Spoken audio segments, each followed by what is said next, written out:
This is NDTV, and you're watching Classics. Hello and welcome to the Unstoppable Indians. Every week we take a journey into the life of an outstanding Indian, a person whose talent, acumen or moral example is transforming India. The best, the finest from every field join me, Manvi Dhillon, on this show to share their life story, their journey to success, some of the knocks along the way, what made them get up and keep going, what makes them an unstoppable Indian. My guest today is called the father of Indian telecom. He is currently chairman of the National Knowledge Commission, Sam Pitroda. 40 years in telecom and still counting. That is Sam Pitroda for you. His telecom journey began in the 1960s. He spent 2 decades in the US developing digital switching systems. Then he felt the urge to head home. As advisor to Prime Minister Rajiv Gandhi, he drove the transformation of India's telecom network in the 80s. Leading a team of young, energetic Indian engineers, Sam Pitroda developed an indigenous digital switching system, the related products, computing, even software that have served as the telecom backbone ever since. Thousands of STD PCOs sprang up in rural India, solving the access issue in one shot. That explains why Sam Pitroda is dubbed the father of Indian telecom. He knows from experience that if you start something, it takes 20 years to yield results. That's why, in his second innings in India, he is focusing on knowledge. Mr. Pitroda, thank you for making the time. I know how busy your India visits are. Really appreciate it. Thank you very much for inviting. Here we are in India today, and I'm sitting in front of a person who's called an innovator, a visionary, a policy maker, an engineer, all of these things, but it's a simple question. India, as you see it today, right here, right now. India is young, full of energy, a country with 550 million young below age of 25. Has to go up, has to do interesting things. I see India moving forward in a very different way today than 20 years ago or than 40 years ago. As chairman of the National Knowledge Commission, a lot of the responsibility for creating the roadmap and ensuring that we get onto the road is yours. What have you set as the key areas that need to be tackled now? Because you know from experience, you lay the foundation today, the results come through 20, 25 years later. So what are your priorities?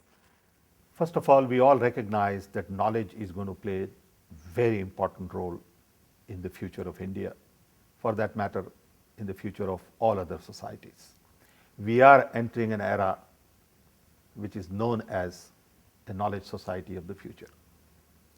Knowledge in many different ways will dictate productivity, efficiency, growth, prosperity. And knowledge has many dimensions. At the same time, knowledge means different things to different people. We looked at knowledge from the viewpoint of 5 main focus areas. Access to knowledge,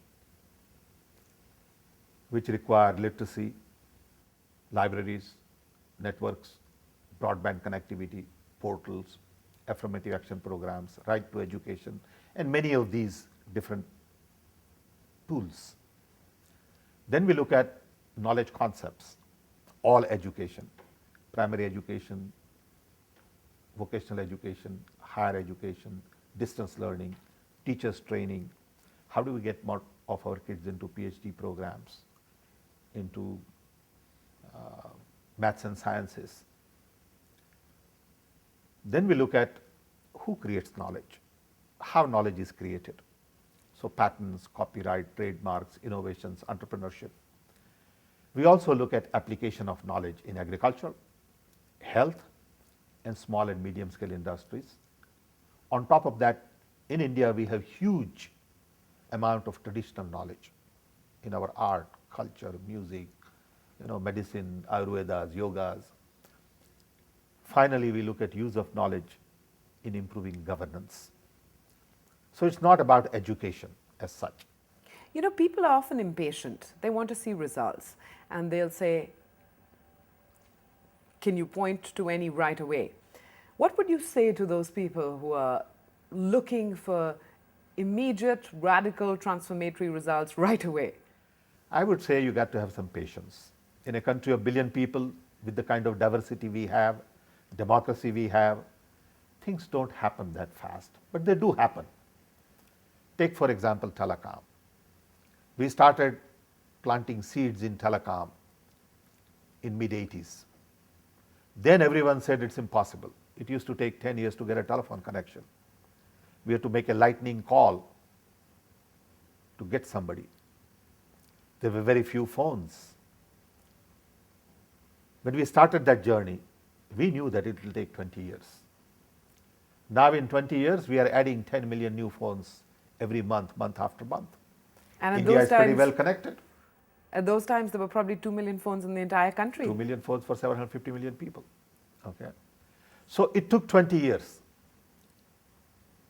So you have to look at the history of a nation and not individual personal needs, though these are important.